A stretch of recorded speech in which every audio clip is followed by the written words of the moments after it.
This channel does not promote any violent, harmful, or illegal activities. All content provided by this channel is meant for an educational purpose only. Trinamool বিধায়ক শওকত মোল্লাকে তীব্র আক্রমণ ফুরফুরা শরীফের পীরজাদা তোহা সিদ্দিকী।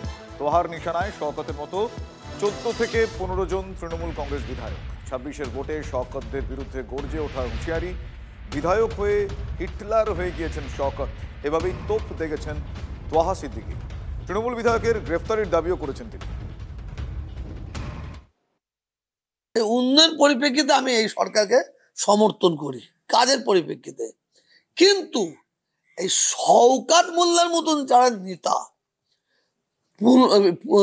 14 থেকে 15টা MLA আছে, তাদের বিরুদ্ধে আমি 2026-এ গর্জে উঠব। আপনি জানেন না, আমার এলাকায় এমএলএ আছে, অন্যান্য এলাকার এমএলএ আছে, তারা তাদের মাকে ভাত দেয় না, তারা তাদের বাবাকে ভাত দেয় না। তারা কি করে সমাজের দিকে লক্ষ্য রাখবে বলুন তো? এমএলএ হয়ে সে একদম হিটলার হয়েছে, মিথ্যে করে মানুষের কেস দিয়ে দিয়ে জর্জরিত করেছে, যেটা শওকত করেছে। যত কেস ভাঙড়ার ক্যানিং হয়েছে সব শওকত করিয়েছে, সব শওকত করিয়েছে। রাজ্জাক খান মারা যাওয়ার পরে যারা অ্যারেস্ট হয়েছে তারা ছাড়া পেল কি করে? শওকতকে জিজ্ঞাসা করুন। আমি প্রশাসনের কাছে বলবো, রাজ্জাক খান মারা গেছে আর ওইদিকে মানিক পাইক মারা গেছে। শওকতকে পুলিশকে তুলতে বলুন, তুলে পিসিতে টেনে আচ্ছা করে ধুলাই দিতে বলুন, আচ্ছা করে। দেখবেন আসল কালপিট বেরিয়ে পড়বে, ওর মুখ দিয়ে বেরিয়ে পড়বে। এবার ভাঙড়ের দিকে চোখ রাখি, সেখানে আবার নতুন ন্যারেটিভের গন্ধ। ভাঙড়ে শত্রুর শত্রু এখন বন্ধু। শওকতকে রুখতে এবার একদা শত্রু আরাবুল কাইজার সাংবাদিক বৈঠক করে শওকতকে বেলাগাম আক্রমণ করলেন। 2026-এ শওকত ছাড়াই ভাঙড়ে লড়াইয়ের ডাক দিয়েছেন আরাবুল কাইজার।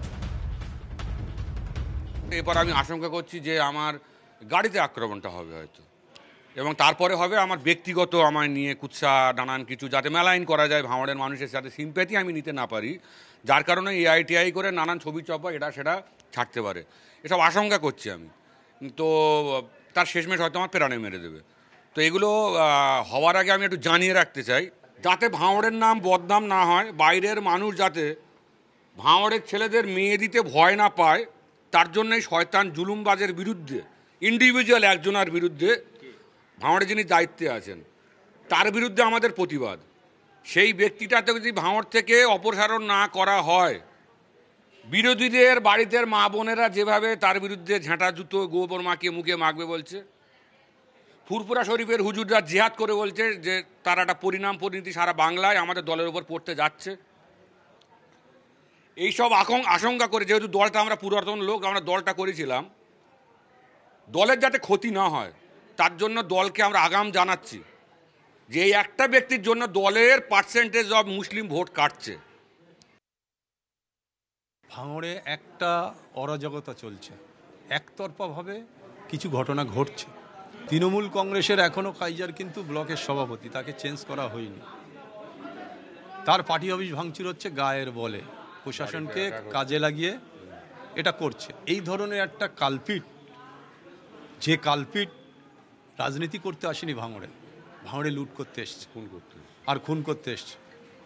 যখন রাজ্জাক মারা গেল, রাজ্জাক তারপরেও বলেছে যে আরও 5টা মার্ডার হলেও আমি ভাঙড়ে বিধানসভায় জিতবো। তাহলে উনি রক্তের হোলি খেলা খেলছে না? তো ভাঙড়টা ওনার পৈতৃক সম্পত্তি নয়, এখানকার ভূমিপুত্র নয়, তাই উনি রক্তের হোলি খেলা দেখতে ভালোবাসে। আর রক্তের হোলি খেলা যেতে হবে, তাতে ওনার কাছে টাকা আসবে আর অন্যরাও টাকাটা পাবে, ভাগ বাটোয়ারা হবে। একটা মার্ডারে প্রায় 5 থেকে 7 কোটি টাকা ভাগ বাটোয়ারা হয়েছে। অনেক রাজ্জাক খুন হবে যদি এই ধরনের এই ব্যক্তি যদি ভাঙড়ে থাকে। সাধারণ মানুষ চাইছে এই অপদার্থ কালপিট হনুমান মুখো ভাঙড় থেকে দূর হল। যে ভদ্রলোক এখানে আছেন, সেই ভদ্রলোকের প্রচুর তথ্য আমার কাছে আছে। ভাঙড়ের লোক 10% লোক ওর সাথে নেই, সমস্তটা ক্যানিং থেকে এনে এখনও গা ফোলাচ্ছে। ক্যানিংয়ে বাড়ি, ক্যানিংটাও শেষ হয়ে গেল, ভাঙড়টাও শেষ হয়ে গেল, মূল্য তুলে দেওয়ার চেষ্টা করছে। রোগাক্রান্ত শরীরে বিভিন্ন উপসর্গ দেখা দিচ্ছে। ভাঙড়ে এগুলো এক একটা উপসর্গ মাত্র। এটা রাজ্য জুড়ে তৃণমূল কংগ্রেসের দলের মধ্যে স্লোগান হচ্ছে তৃণমূল মারছে, তৃণমূল মরছে। ফলে সেই দলে এইসব ছবি টবি ভাঙাভাঙি কেন?